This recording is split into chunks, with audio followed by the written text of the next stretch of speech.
तो hello guys, तो कैसे हैं आप लोगों का स्वागत है मेरे चैनल में। आप लोग अच्छे ही होंगे, मुझे पता है। आप लोगों को पता होगा अपना पहला पार्ट कंप्लीट हो चुका है लोस्ट स्प्रिंग का, वो था साहिब आलम। अब साहिब आलम एक बार फास्ट रिकॉल कर लेते हैं अपन फटाफट से, जिससे आपको पहला पार्ट याद आ जाए। तो साहिब आलम सबसे पहले एक रेक पिकर बॉय था। वो दिल्ली में रहता था, बांग्लादेश ढाका से आया था। उसे कचरा उठाना पसंद था।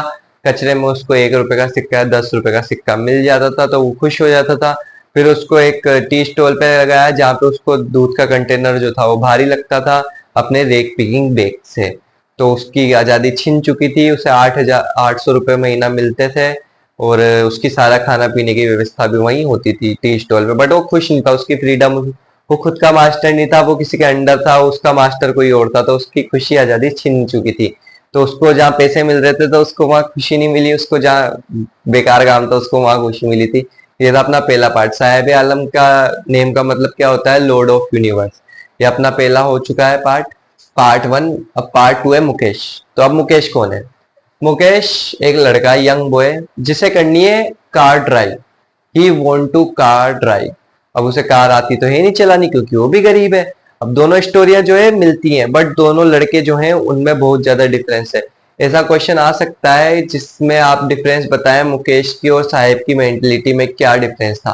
तो अपन इस क्वेश्चन को आगे करेंगे। आपको साहिब का तो पता ही है, अब मुकेश का पढ़ते हैं। इस चैप्टर के होने के बाद अपन इस वीडियो के, इस चैप्टर के इंपॉर्टेंट क्वेश्चन में आपको लिखवाऊंगा, जो आपको 100% आ सकते हैं पेपर में। तो आगे चलते हैं अपन। तो अब मुकेश मुकेश को करनी है ड्राइव अ कार। अब कार कैसे ड्राइव करेगा? वो उसे आती है नहीं। वो सीखेगा कार कहाँ पे? मैकेनिक की दुकान पे। वो मैकेनिक की दुकान पे लगना चाहता है, उसे काम सीखना है। अभी वो क्या करता है? अभी वो करता है बेंगल मेकिंग। अब बेंगल मेकिंग क्या है? अब अपने इंडिया में फिरोजाबाद एक जगह है जो कि ग्लास ब्लोइंग इंडस्ट्री है पूरे इंडिया की। मतलब सबसे ज्यादा तादाद में वहां पे क्वांटिटी में बेंगल्स बनाए जाते हैं।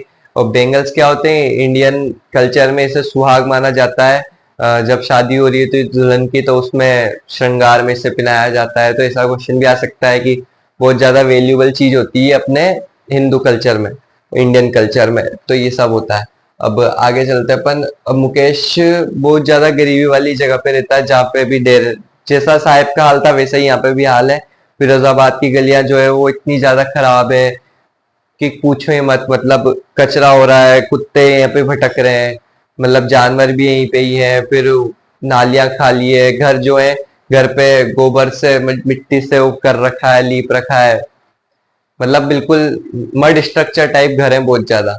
और फिर इसमें क्या होता है कि ऑथर इससे पूछती है मुकेश से, ये एनिस जंगी, कि तुम कार चलाना कैसे सीखोगे? तो वो कहता है कि मैं मैकेनिक की दुकान पे काम करने जाऊंगा और वहां पे मैं ये सब सीखूंगा। अब देखो बच्चों, अब ग्लास ब्लोइंग इंडस्ट्री जो है वहां की, तो साहब को क्या करना पड़ता है ना, बड़ी बड़ी डिंगी सेल्स के अंदर जाना पड़ता है। मतलब क्या कह सकते हैं अपन, बड़ी बड़ी अंडरग्राउंड जहाँ पे भट्टियां जल रही होती है, भट्टी के वहां पे अंधेरा रहता है और ना हवा आने की जगह रहती है ना कुछ रहता है। तो ग्लास जब अपन घिसते हैं, पॉलिश करते हैं, तो उसके जो डस्ट उठती है वो आंखों को बहुत जल्दी खराब करती है बच्चों। तो ये बहुत ज्यादा बच्चों के लिए और बड़ों के लिए हानिकारक चीज है कि बिना सेफ्टी के ये सब काम हो रहा है और बच्चों को लेबर बनाया जा रहा है। ये लेबर सिस्टम, इसमें क्वेश्चन ऐसा भी आ सकता है कि अपन को चाइल्ड लेबर बंद करनी चाहिए। तो अपन लिख सकते हैं इसके बारे में कि चाइल्ड लेबर रोकनी चाहिए, उनको उनकी खुशियां प्राप्त करानी चाहिए, जैसे कि स्कूल्स भेजना चाहिए। सारा काम जो एक नॉर्मल बच्चे को मिलता है वैसी खुशी उनको भी मिलनी चाहिए। और मुकेश जो है वो, उसका अलग सपना था, वो चाहता था। फिर एनिस जंग जो है उसके साथ, उथर जो है उसके साथ उसके घर गई। घर क्यों गई? उसने बोला कि हमारा रीबिल्ड हुआ है न्यूली घर। तो वो देखने गई, तो जब गलियों में जा रही तो उसने देखा कि आधे घर के गेट हुए हुए हैं, गेट पूरे बंद है नहीं, घर टूटे फूटे बने हुए हैं, नालियां जाम है, पानी रोड पे आ रहा है, कुत्ते वहीं पे भटक रहे हैं, सारा काम ऐसे हो रहा है। तो वो घर जाती है तो वो देखती है कि आधी बनी हुई टपरी जो है वो, उसने बोला कि रीनोवेट हुई हुई है तो बनी है, रीबिल्ड तो कुछ हुई नहीं, वैसी टूटी फूटी हुई भी थी। एक तरफ जो है घास फूस रखी हुई थी और एक तरफ जो है थोड़ा मिट्टी से बना हुआ था। और वहां पे वो जाती है तो अंदर एक देखती है एक लड़की को, जो कि होती है उसके बड़े भाई की क्या कहते हैं, पत्नी होती है। तो उसके पत्नी के वो घूंघट वूंघट लगा के आराम से बैठी होती है, जैसे अपने इंडियन कल्चर में बैठते हैं तरीके से, इज्जत से वैसे बैठती है। अब उस यंग वुमेन पे 3 इंसानों की जिम्मेदारी थी। एक था मुकेश, मुकेश का बड़ा भाई और मुकेश के पापा। इन तीन का वो खाना संभालती थी सब कुछ। और उनकी माँ मतलब मुकेश की माँ जो थी वो भी उसमें वहीं पे ही थी। तो है ना, उसकी दादी जो थी वो कहती है कि मेरे तुम्हारे पापा भी इसकी वजह से गए, क्योंकि है ना उनकी आंखें खराब हो गई जल्दी यंग एज में, अब उनको कुछ नहीं दिखता है, सब पाप है एक तरीके से। तो उनके घर में खाना बन रहा होता है, एक तरफ सब्जियां पड़ी होती है धुली हुई और एक तरफ ऐसे हुआ होता है। वहीं पे वो एक लड़की को नोटिस करती है जिसका नाम होता है सविता। अब सविता कौन है बच्चों? सविता है, बहुत इंपॉर्टेंट चीज है ये सविता।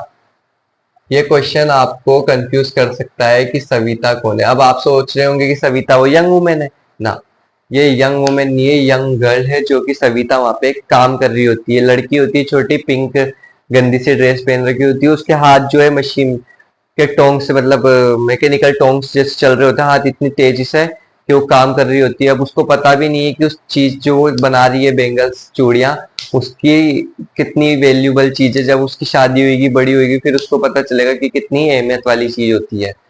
इसलिए आपको ये चीज याद रखनी है कि सविता उसकी पत्नी का नाम नहीं है। सविता जो है एक यंग गर्ल है जो कि पिंक कलर की गंदी सी ड्रेस में है। आपको ये चीज याद रखनी है जरूर से कि सविता कौन है। सविता ये है। अब मुकेश जो है, मुकेश से वो पूछती है कि तुम फ्लाइट उड़ाना मतलब प्लेन भी उड़ाना चाहते हो क्या? तो वो साफ मना कर देता आंखों से आंखें मिला के कि नहीं, मैं प्लेन नहीं उड़ाना चाहता, मेरा फिक्स है कि मेरे को कार सीखनी है। पर अभी जो वो काम कर रहा है उसकी परिस्थितियों से उसका निकलना बहुत मुश्किल है, पर वो कहता है कि मैं कुछ ना कुछ करके कार के लिए भी समय निकालूंगा। तो बच्चों ये चैप्टर भी अपना हो चुका है। इतना ही सब कुछ इसमें इंपॉर्टेंट चीज था। अपन एक बार देख लेते हैं कोई और चीज इंपॉर्टेंट हो इसमें तो।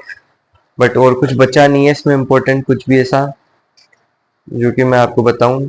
अब फिरोजाबाद, एक क्वेश्चन आ सकता है बच्चों कि फिरोजाबाद क्यों फेमस है? अब फिरोजाबाद इसलिए फेमस है क्योंकि वहाँ पे ग्लास बेंगल्स इंडस्ट्री है।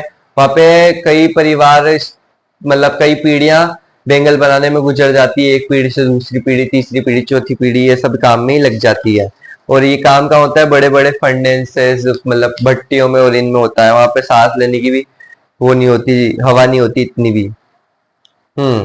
अब ये जो लोग हैं मुकेश की फैमिली, मुकेश के दोस्त वगैरह, तो ये सब सोचते हैं कि हम एकता करके हम छूट जाए, सब जंजाल से निकल जाए। बट ये यूनिटी करने की सोचते हैं तो क्या होता है, बड़े बड़े मनी लेंडर्स और बिल्डर्स और पॉलिटिशियंस, पुलिस और इनको पकड़ के मारने लग जाती है, क्योंकि ये एक नहीं होने देना चाहते हैं, इनको दूर रखना चाहते हैं, सबसे पिछड़ के रखना चाहते हैं इसलिए। और हाँ, तो अब अपन बच्चों एक क्वेश्चन क्लियर कर सकते हैं अपना। एक क्वेश्चन इंपॉर्टेंट है, आपको याद रखना है कि मुकेश और साहिब में क्या डिफरेंस है। तो मुकेश अपनी परिस्थिति खुश नहीं है जो उसके साथ इन इन प्रेजेंट हो रहा है।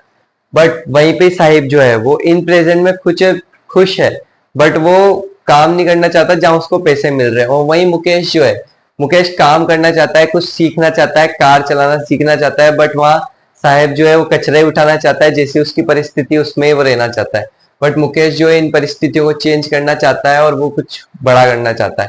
तो यही सब इस चैप्टर में था। अपना लोस्ट स्प्रिंग भी कंप्लीट हो चुका है। कोई भी आपको डाउट हो, अगर आप चाहते हो मैं लाइन वाइज लाइन एक्सप्लेनेशन कराऊं चैप्टर का, तो आप मेरे को कमेंट बॉक्स में कह सकते हैं। मैं आपको लाइन वाइज लाइन चैप्टर का एक्सप्लेनेशन भी कराऊंगा। बाकी ये जो इंपॉर्टेंट चीजें थी मैंने आपको सारी करवा दी।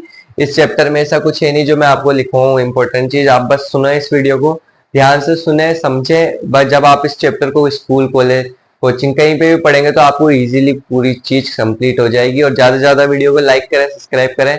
और अगला चैप्टर अपना होने वाला है डीप वाटर। अब डीप वाटर भी बहुत अच्छी कहानी है, इस वीडियो में जुड़े रहिए। आपको अगली वीडियो मिलेगी, जल्दी से जल्दी चैनल को सब्सक्राइब कर लें जिससे आपके पास मेरी वीडियो तुरंत पहुंच जाए। जब तक के लिए टाटा एंड बाय बाय।